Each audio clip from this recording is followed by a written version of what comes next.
Salam, hörmətli tamaşaçılar. İdris TV efirdədir. Vətəndaş mövqeyinin qonağı Azərbaycan Milli Elmlər Akademiyasının Fəlsəfə və Sosiologiya İnstitutunun direktoru professor İlham Məmmədzadədir. Salam İlham müəllim, xoş gəlmisiniz.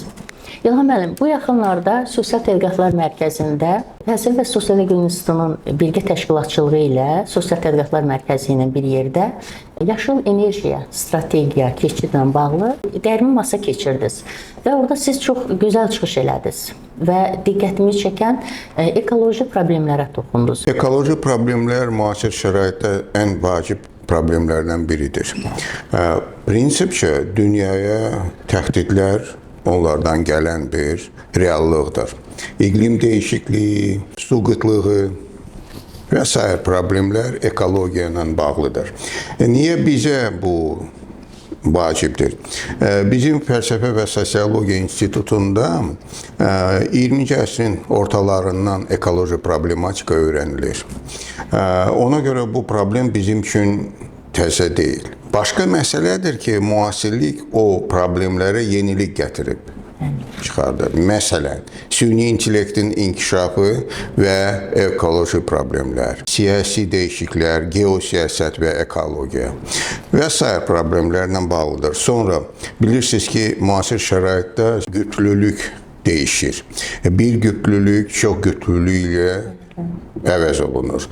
Bu da hansısa mənada ekoloji problemlərə də toxunur. Yeni reallıqları gətirib çıxardır. Ona görə bu problemlər bizim Fəlsəfə və Sosiologiya İnstitutunda kifayət qədər öyrənilir. Başqa məsələdir ki, burada necə deyirlər, həmişə inkişafa yer var. Və Azərbaycanın COP29-u ev sahibliyi etməsi bizim üçün niyə vacibdir? Ona görə ki, bizim prezident çox hörmətli İlham Əliyev cənabları, bilirsiniz ki, keçən ilin axırında milli ideyaya yeni baxış dəstəkləyib və faktiki olaraq alimlərə imkan yaradıb ki, bu mövzuda axtarışlar aparsınlar. Bu deməkdir ki, COP və ekoloji problemlər milli ideyanın bir vacib, mürəkkəb problemlərdən biridir.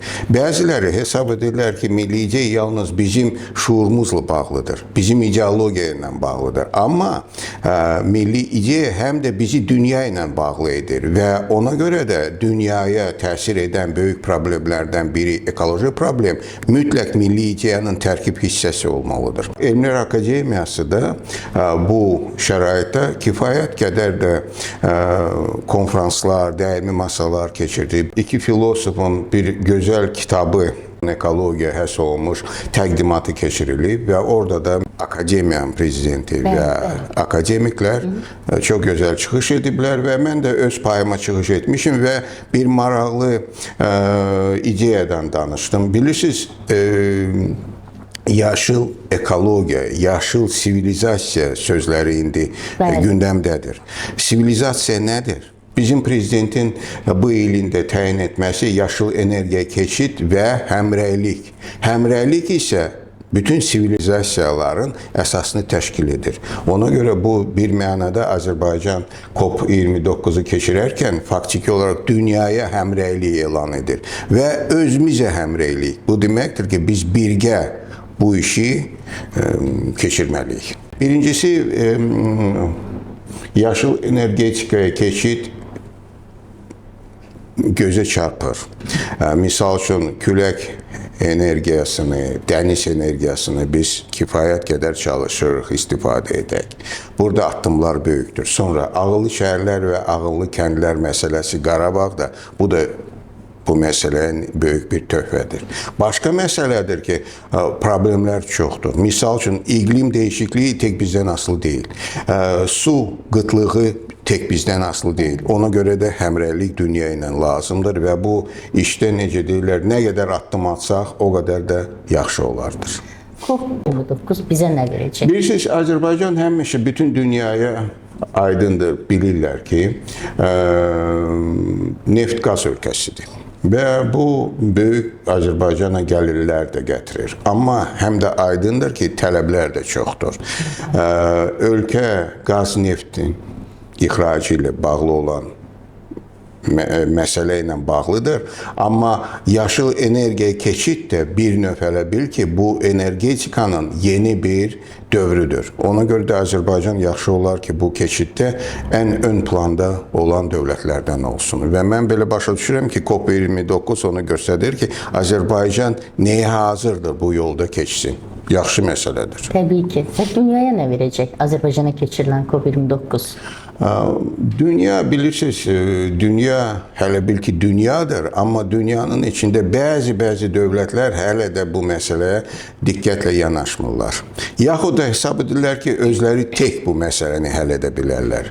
Azərbaycan isə onun gözəl necədir, töhfəsi nədir? Bu həmrəylik tələb edir. Bu deməkdir ki, hardasa cənubda ya şərqdə nə isə olursa, bu hamıya toxunur.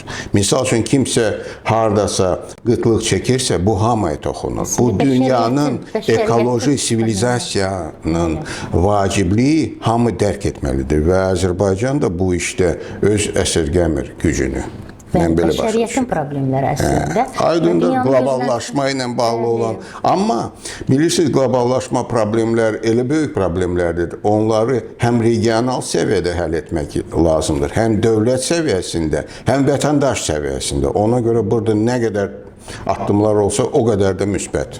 Bəli, 29-cu artıq 29-cu keçirilən COP29-dur və bəşəriyyətin problemləri həll olunacaqdır və tək Azərbaycan üçün deyil, bu dünyəvi bir əslində prosesdir, beynəlxalq bir tədbirdir. Və İlham müəllim, Ulu Öndər Heydər Əliyev iqlimlə bağlı, təbiətin oyanışı ilə bağlı o zamanlar sərəncamlar vermişdi. 76-cı ildə Azərbaycanda böyük beynəlxalq konfrans etikadan keçmişdi. Bunu Ulu Öndər etmişdi Azərbaycanda birinci katibi olarkən. Və orada böyük etik problemlər müzakirə olunmuşdu və mən yaxşı bilirəm, mən də o vaxtlar cavan etik idim.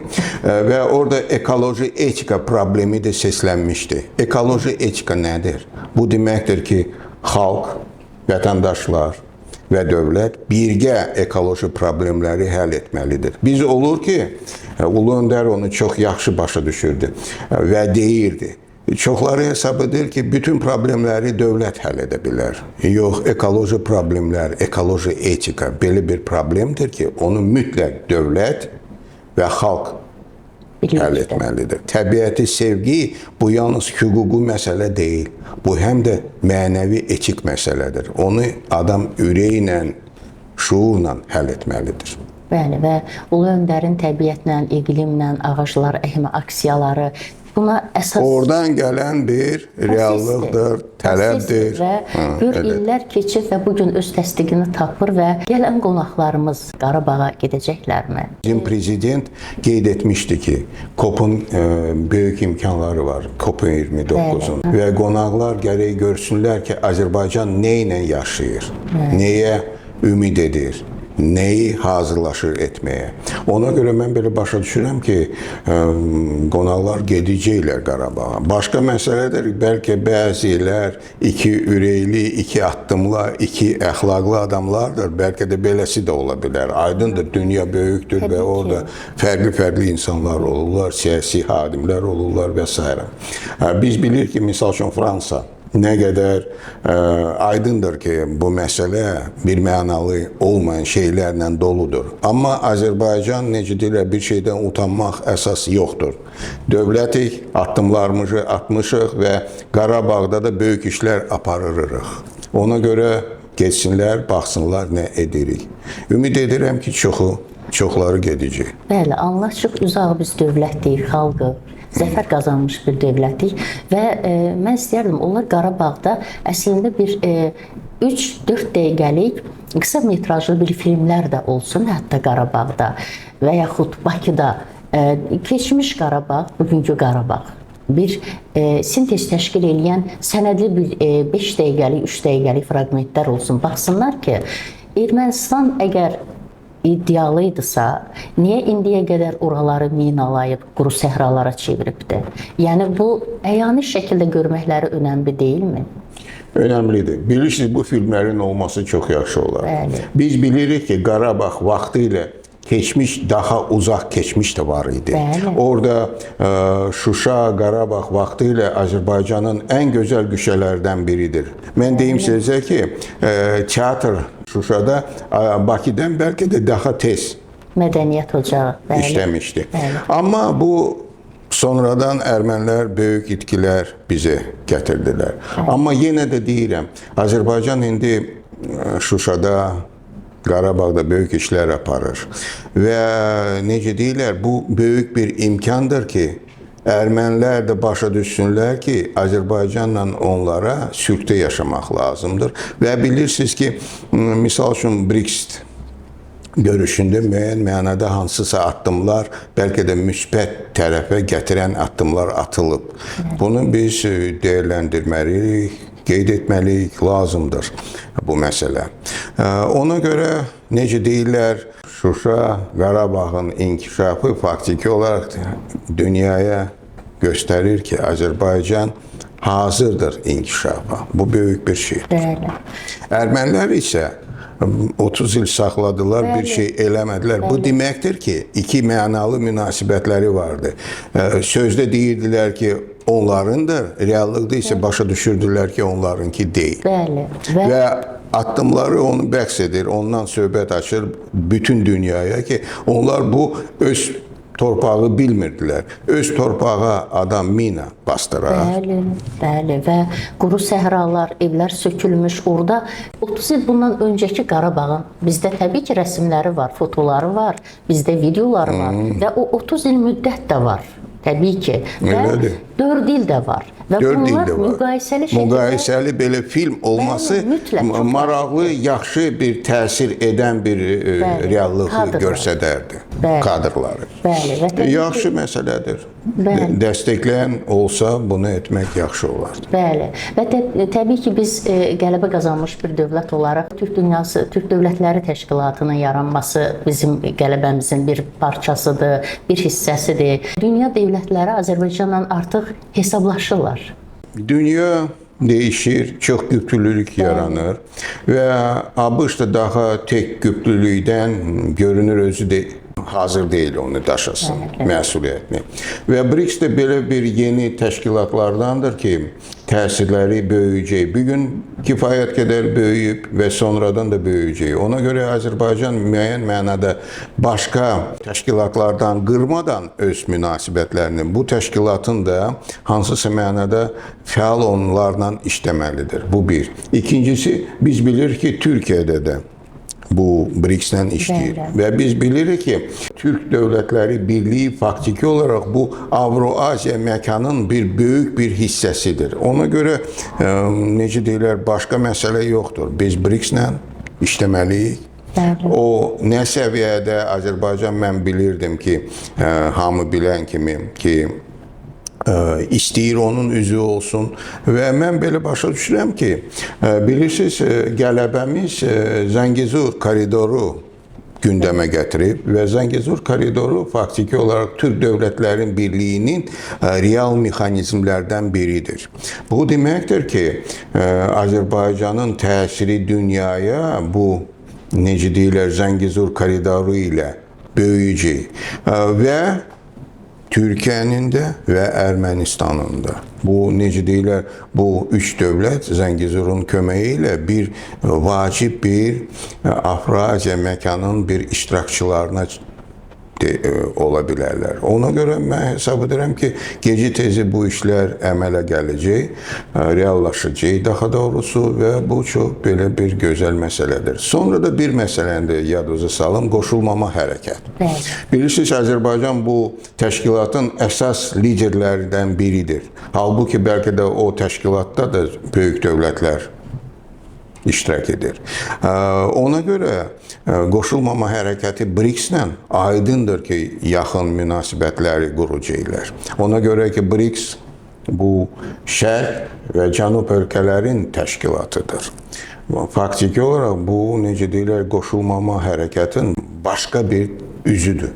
Ona görə mən belə başa düşürəm ki, biz bu təşkilatla münasibətlərimizi quracağıq və oradan da gözləyirlər ki, bizim iştirakımızı qeyd edim ki, Çinlə Rusiya ilə